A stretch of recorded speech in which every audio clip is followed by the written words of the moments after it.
আপনি অন্দরে যান, বাকি কথা আমি বলছি। যান চৌধুরী মশাই, আপনার মেয়ে আয়ে পড়ছে, ওরে লইয়া যান তো, লইয়া যান। জানি না বাবু, কোন ঘর থেকে মেয়ে এলো। সোনা না দানা না এনেছে কি? ওই হাড়ি ভরা দই। তোমার এই বাবা ঠাকুর তোমায় যদি আর একটুখানি মেয়ে মানুষ হতে শেখাতেন, আর এই জানি না বাবু কোন ঘর থেকে মেয়ে এলো। সোনা না দানা না এনেছে, ওই হাড়ি ভরা দই শেখাতেন, আর এই না।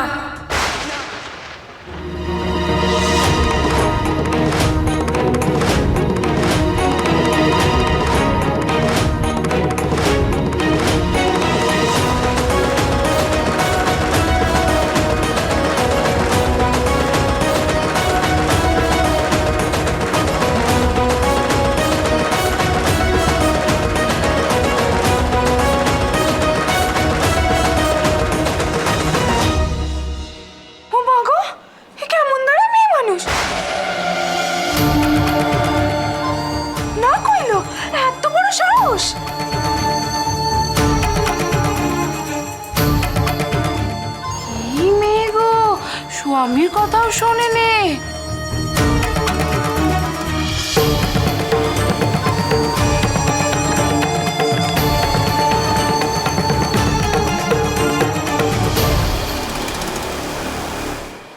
বাবা ঠাকুর না, আর না।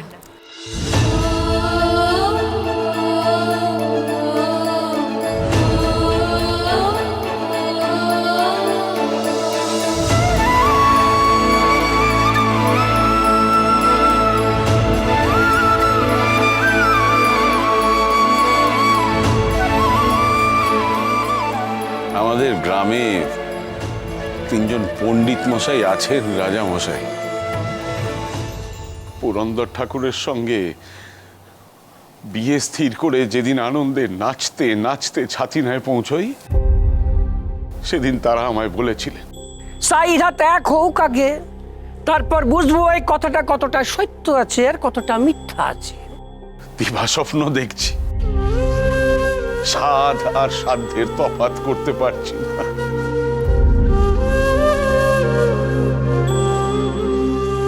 আমি কোনো কথা কানে দিইনি ছোট হুজুর, কেন জানেন? কারণ আমি জানতাম, আমি জানি আমার ভবানী মা হচ্ছে খাঁটি সোনা।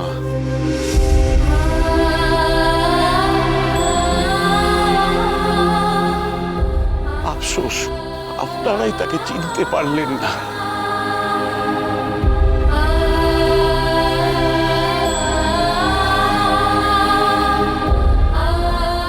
হ্যাঁ, সে বিয়ের আসরে কাটারি হাতে তুলে নিয়েছিল, কিন্তু তার স্বামীর প্রাণ রক্ষা করতে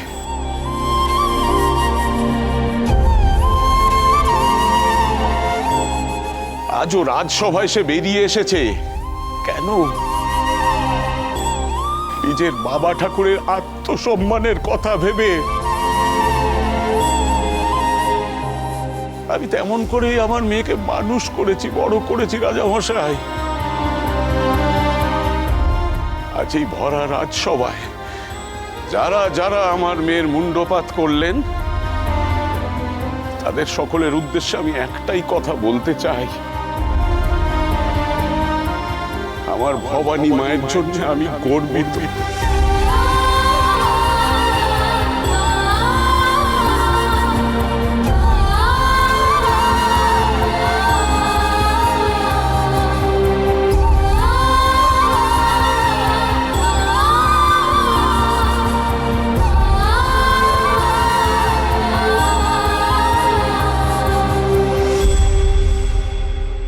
কাঁদছো কেন তুমি? আপনার চোখেও জল যে। ধুর বোকামে, আমি ঠিক আছি। শোনো মা, সমাজের রীতি মেনে আমি কন্যাদান করেছি ঠিকই, কিন্তু তোমাকে ভাসিয়ে দিইনি মা। এই রাজ পরিবার তোমাকে কতটা আদরে রেখেছে তা আমি বেশ ভালোই বুঝে গেছি।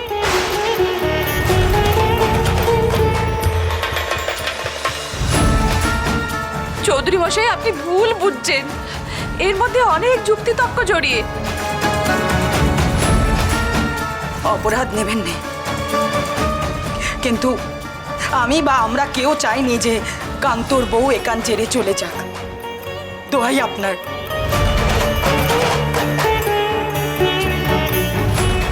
আমরা আপনার মাইয়ারে বরণ কইরা ঘরে তুলছি। তাই হয়তো করেছিলেন, আর সেই কারণে আপনাদের প্রত্যেকের কাছে আমি কৃতজ্ঞ। পাশাপাশি অপমানও যে ঢের হয়েছে সেটা তো মিথ্যে কথা নয়। আমি ভাবতেই পারিনি রাজামশাই, আপনার এখানে আমার মেয়ের এত বড় অপমান হবে এ আমি স্বপ্নেও ভাবতে পারিনি। আপনারা নিশ্চয়ই কোনো কারণে আমার মেয়েকে এখানে নিয়ে এসেছেন। হয়তো সেই আশা আপনাদের পূরণ হয়নি, কিন্তু এসবের বিন্দু বিসর্গ তো আমি জানতাম না। আর যদি জানতাম তাহলে ছোট ঘরের হওয়া সত্ত্বেও কন্যাদান করার আগে না আমি 5 বার ভাবতাম রাজামশাই।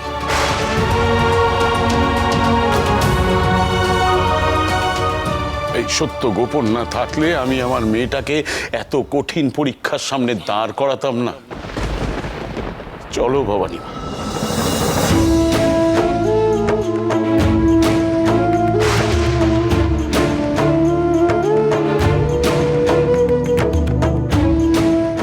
সত্যি বাবা ঠাকুর?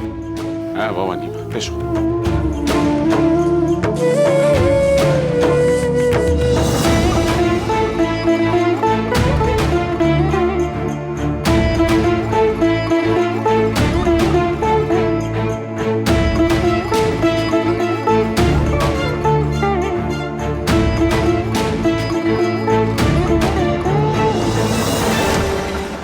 চৌধুরী মশাই, আমার কথাটা শুনুন, শান্ত হন আপনি।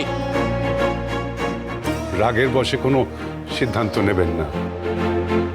বেসুহার বর্ষতা আপনারা স্বীকার করবেন কি করবেন না, চৌথকর দেবেন কি দেবেন না, সে সিদ্ধান্তের আপনারাই প্রভু। আমায় আদেশ করবেন, আমি মাথা পেতে তা পালন করব। কিন্তু আমার মেয়ের মান অপমানের ব্যাপারে একমাত্র সিদ্ধান্ত আমি নেব।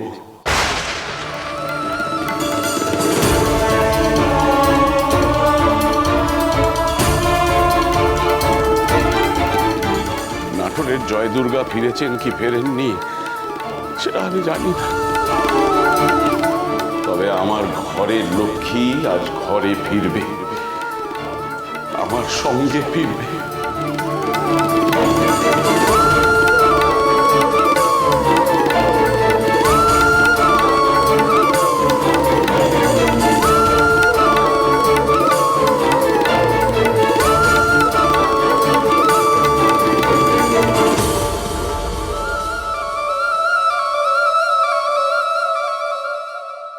যদি ভবিষ্যতে কোনোদিনও আপনারা মনে করেন যে আমার মেয়েকে তার যোগ্য সম্মান দিয়ে আপনারা এখানে ফিরিয়ে নিয়ে আসবেন, সেদিনও রাজামশাই, সেদিনও যদি আমার ভবানী মায়ের মন সায় দেয় তবেই সে এখানে ফিরে আসবে, নচেৎ নয়।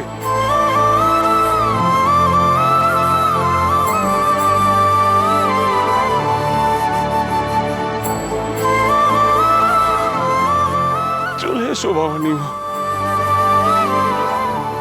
তোমার ছাতি না তোমার জন্য অপেক্ষা করছে মা, তোমার নিজের জায়গা।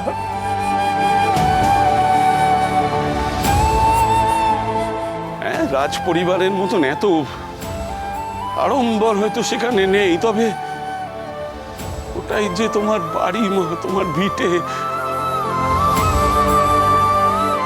তোমার সকল আপনজন সেখানেই রয়েছে।